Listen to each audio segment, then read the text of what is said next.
যারা প্রবাসে থাকেন তারাই একমাত্র বুঝবেন এই পরোটার মূল্য।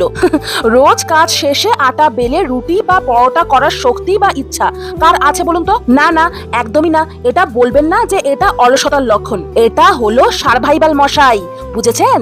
এই একটা প্যাকেটের মধ্যে এই রকম ভাবে প্রত্যেকটা পিসি দু সাইডে প্লাস্টিকে মোড়ানো মোট 5 পিস ফ্রোজেন পরোটা থাকে। আর এটা দিয়ে পরোটা তৈরি করারও কোনো ঝামেলা নেই। ডিপ ফ্রিজে ফ্রোজেন অবস্থায় থাকে বলে প্রথমে প্যাকেট খুললেই এইরকম শক্ত টাইপের দেখতে লাগে, কিন্তু একবার এইরকম গরম চাটুর ওপর দিয়ে দিলে একদম নরম তুলতুলে পরোটা তৈরি হয়ে যায়। তাও আবার বিনা তেলে।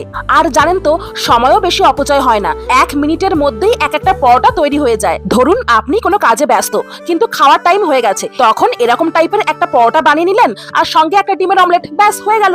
আবার দেখছেন কি সুন্দর ফুলেছে, ফুলকো ফুলকো রেডিমেড পরোটা। আর এই পরোটার প্যাকেটটা অফারে কিনেছিলাম বলে দাম নিয়েছিল $2, মানে প্রায় ওই 130 টাকা।